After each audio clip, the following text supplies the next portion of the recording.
So today we're going to be talking about left wrist functionality, okay? This video comes on the back of that I did a discussion on swing playing, and if you want to talk more about swing playing, then I'd recommend that you watch that video back. What I did discuss, and I'll briefly go over it, is that if you grip the club orthodox, right, in the left hand for a right-handed golfer, then basically to keep the club on plane, the shaft angle has to point down towards the target line at all points in the golf swing apart from when the club is parallel. Okay, now that basically means what's going on in the golf swing is that as we swing back, there's going to be an element of rotation in this manner. So you can see as I start to go back, my watch face rotates up towards the sky to keep the club in theory on plane. As I start coming down, I would just naturally allow the arm to drop down as I turn. And then as I come back to parallel, obviously from here, I have to reintroduce the rate of rotation of the forearm to get the club face square, which means my left watch will now point at the point of impact back towards the target line. So from a face-on perspective, you'd come down in this manner and you have to get your watch facing towards the target line at the point of impact to reintroduce the rate of closure so the club face can get square to its arc at the point of impact. So that's fine, and I get a lot of questions on the channel about left wrist functionality and whether I should just grip it stronger, and that's what we're trying to talk about today. So the question would then be, well, should we start to create more flexion? Okay, so should we start to operate the left wrist more in this manner? So more of a bowing is more of a common term for the left wrist moving more this way. The first thing to understand, okay, in my opinion, is that there's no point simply creating a bowing effect, because all that's going to happen is that it will visually change the angle of the shaft. So if I kind of start my downswing and I just create a bowing of the left wrist, all you can see that would happen is that the shaft would start to operate on more of a horizontal axis. So it's not actually manipulating the club face. So as I start to come down, all that's happening now is that obviously my left arm's more disconnected from my body, and in theory the club face is still theoretically as square as when I had a flat left wrist anyway, which means you're still going to have a high rate of rotation of the left forearm coming in towards the hit, or if you like, a high rate of rotation of the club face coming in towards the hit. So my point is, there's no benefit to theoretically trying to bow your left wrist on its own. Okay, because the club face is theory going to have the same rate of rotation coming in towards impact as it does if it's theoretically flat.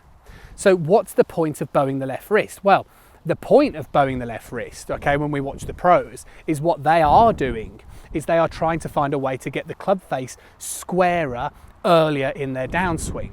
Now there are complete variances of this, right? So we see golfers that will come down this way, then they'll create this sort of motion. We'll also see golfers that will come down with a much earlier club face. So the thing is that as I start to explain this, it's important that you work on it as to how it feels comfortable to you. Now, coming back into my point, that basically what happens is that if you understand that the rotation around the left forearm is actually what's closing the club face, then what you can start to see is that if I start to rotate my watch, let's say, down towards the ground, then it has this sort of adverse effect on the shaft. Well, there's no benefit to being in this position. Now, what would happen is that as I start to reintroduce wrist cock on the back of the right and left wrist, again, the shaft angle's too vertically placed, but as I start to now introduce a bowing on the left wrist, now you can start to see the way the club is reintroduced back on plane, right? Now, the benefit now all of a sudden is that, yes, theoretically, the club face is coming down squarer. So that means that, yes, you'll still have to rotate your watch coming back in towards impact, but theoretically, you wouldn't have to rotate it as much. Now, you could start to argue there are huge benefits if done correctly, because obviously now the club face is in theory coming down squarer sooner towards your arc, which basically means from this sort of position that there's less rotation of the club face and less rotation around the left forearm to be done coming towards impact. So all of a sudden you've got a greater chance of not having to feel like you're having to time this kind of release each and every time.